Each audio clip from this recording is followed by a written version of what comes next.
Hi, welcome to my group presentation.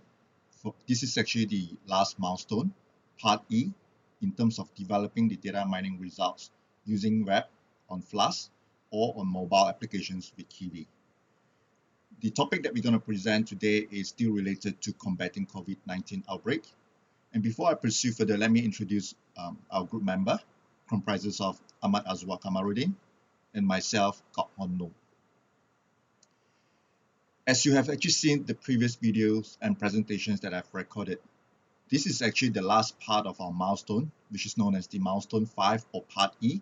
It's a group effort, and basically in this particular milestone, our group are required to deploy the results that we have generated from the previous milestone on a web applications or on a mobile application.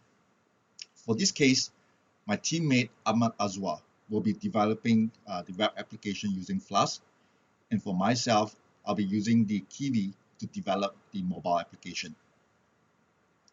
So let me quickly run through the assignment background. Nearly every applications we build will use some form of services externally to the mobile device. Terms like build once, deploy everywhere, easily test, monitor, and update dynamically are some of the common words we heard daily when it comes to software development. So as a result of that, we have actually chosen Kivy as the open source Python framework to allow us to develop the multi-touch mobile and desktop application with natural user interface. So this particular modules and package itself contains all the modules for building applications such as modules for input from the mouse, keyboard. TUIO is actually the open source framework that defines the common protocol and API for tangible multi-touch surface and other OS specific inputs. It also has a graphics library, a multi-touch support provides by a range of widgets, designing language, also widely known as Kivy or Kivy language, to design the custom widgets, layouts, etc. In order for the viewers and the audience here to know more about how our group have developed the mobile application using Kivy, the code of the Kivy running on Python and also the Kivy lang is actually being uploaded in my GitHub, which is actually shown in the link on the left side. Now, to begin with, when we actually decided to build this mobile application, we have came up with a framework design objective. What you see on the left side is basically some of the results that we have actually churned out using the programming language like Python to develop some of the insights or data that we've acquired from the data from the web. So for this case, we have actually acquired our data from the Johns Hopkins University, where they actually compile all the data sets, from WHO and various different, NGOs and organizations, so that we are able to keep track of all the up-to-date reported number of cases, be it for confirmed cases, recovered cases, or the death cases. And over here, when we actually came up with this design, we wanted to develop a tracker, what we known as the COVID-19 application tracker, using Kivy language to help us to track based on the data that we've acquired. How are we able to deploy it, using a mobile applications that can run across different platforms. And on the screen on the left is basically some of the example of the results when we actually just run our code using Python. And these are some of the countries that you can actually see, which are actually validated, and stored in our data. So rather than going through, all this, presentation itself, I think it's better for me to also share with you more about the code and how we run it.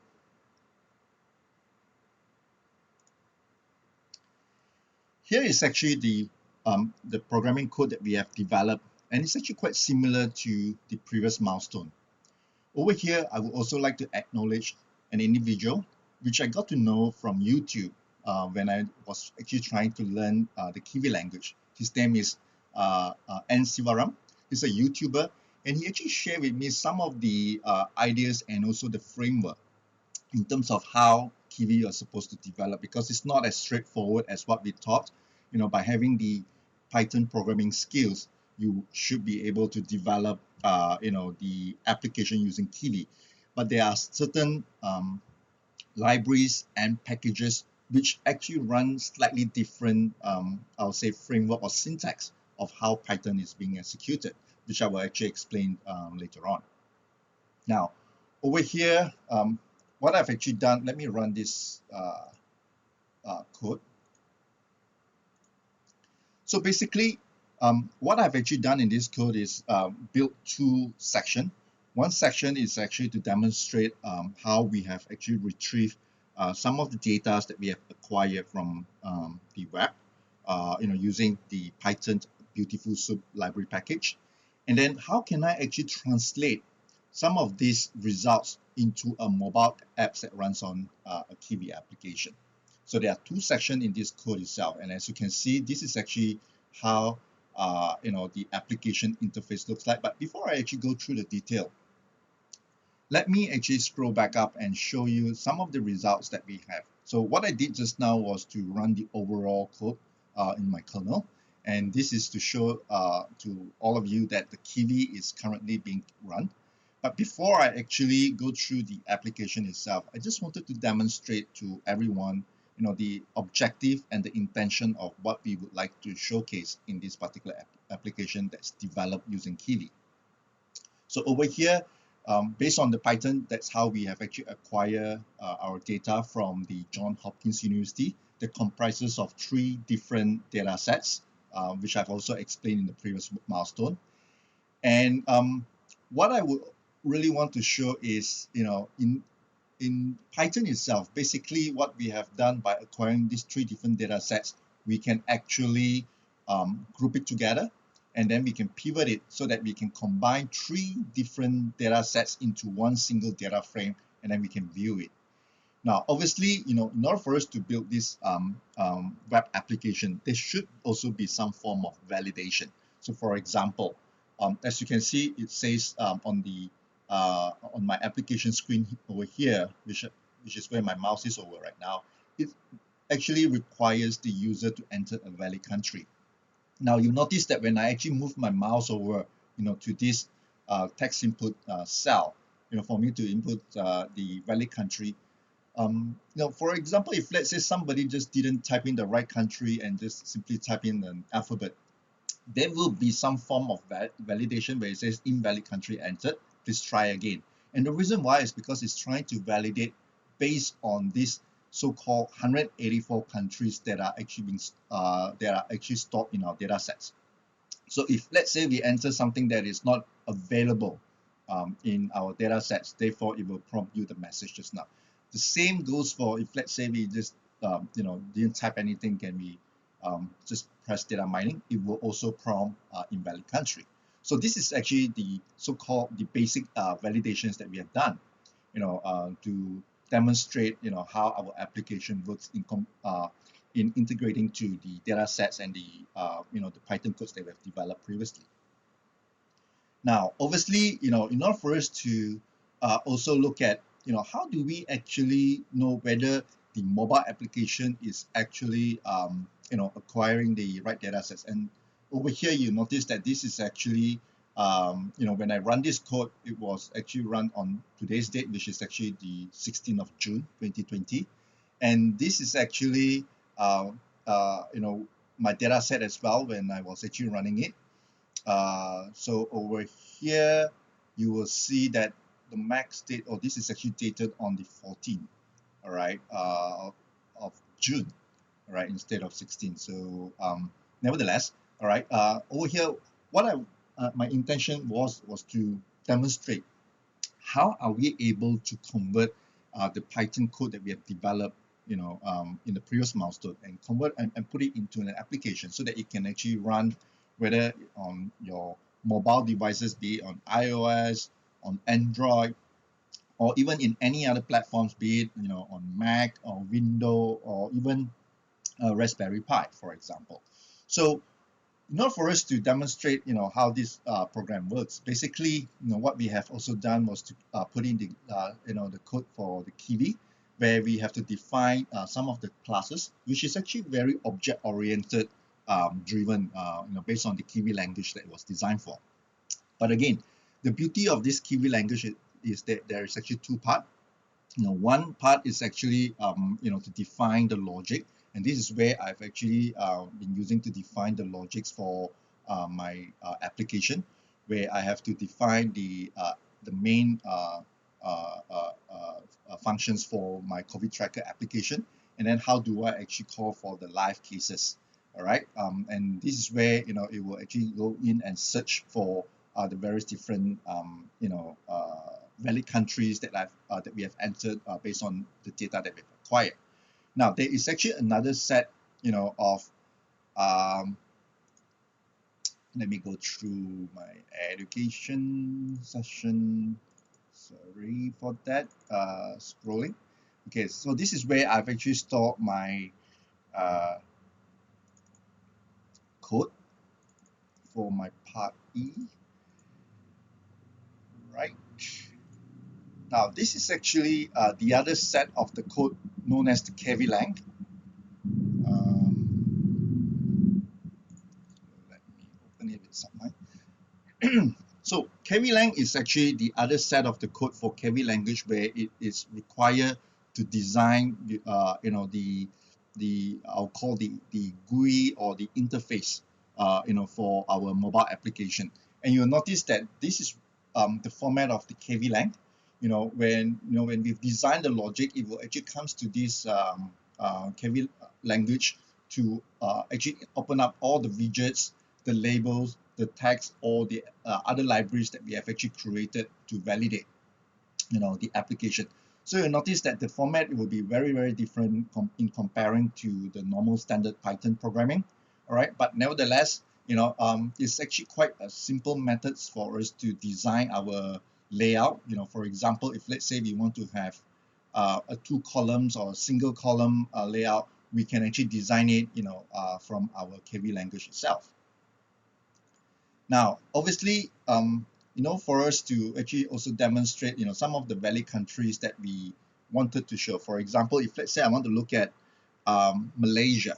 Now over here I have a choice whether I want to type in the full word Malaysia, all right, and press the data mining button, and that's where it will also show the result of the reported cases as of the last updated date.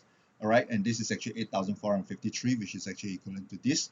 And then there are fatalities or the death cases of 121 year-to-date reported, and also in total recovered cases there are about 7,346. All right, which actually tallies back to the data. Now, the other method for us to also be able to query is, instead of typing the full country code, we can also type in countries like using the ISO country code that's been widely recognized. So for this case, you notice that I can still see Malaysia, and if let's say I want to look at Singapore, all right, I can also use it using the country code. Or if let's say I want to use search for India, for example, Indonesia, for example. Oops. I can also click on this, and there it goes. And if let's say I want to look at the full country, I can also type in this way, all right, and this is where it will show. And if let's say I just want to select any of this country that I can see, for example, like Cuba, all right, as long as it's actually valid and is available in our data sets, the COVID-19 tracker that I've developed here using Kivy will be able to retrieve the records and show it in this application.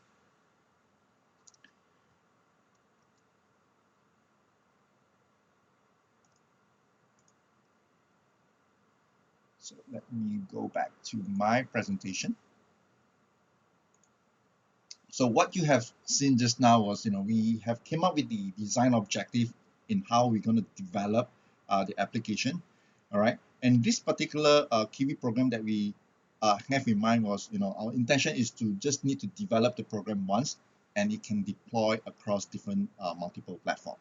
We have also included the basic validation, like what we have actually demonstrated in our application just now. And this is actually the overall interface of how we have developed. And as you can see, Kivy is a viable way of us to develop a mobile device or a cross-platform devices application, because it is actually quite similar to Python. It's in actual fact it is actually a library that is actually part of Python. All right, but there are actually a different format that we need to also cater for, where they have the Kivy language or the Kivy lang to help us to design the various different widgets, the grid layout, the labels of how we're going to design our GUI or the interface for the Kivy mobile applications that we're going to develop. On top of that, we can also use a widely available APIs, that is actually available and developed by many, I'll say, open source community. All right, and in this particular example, I've also used the COVID-19 API, all right, to retrieve the same data sets and records that I've actually coded using Python, all right, because the data source that we are using are both coming from Johns Hopkins University, where we actually then combine it and then we can query based on the country itself. And over here at the bottom, you'll see some of the example of the results, all right, of the Kivy mobile applications that we have developed, all right, and this is actually the validation screen, that we have also shown earlier. So in summary, Kivy allows developer to easily program natural interfaces for a wide selection of devices. And it's also attractive to a variety of developers for a few key reasons. First, it's because it's actually a simple and elegant manner to build and support for multi-touch devices. It's also a viable way to code in Python on mobile devices if a developer are very prone towards Python programming skills. Kivy also have a lot of APIs that we can actually use that is developed by various different open source community that is widely available in the market, and it actually helps us to also make use of this API to replace some of the I would say HTML or the CSS that was previously developed in a lot of the web application. And also, the Kivy language, or often known as Kivy lang, is what I will call it like a simple markup syntax that I think, of as what HTML would look like if the HTML is actually look like Python. So I hope that this short presentation will give you, a view of how we have successfully developed a mobile application using Kivy. So with that, I'd like to thank you for your time. Shall there be any questions? We look forward to hear from all of you during the class. Thank you very much.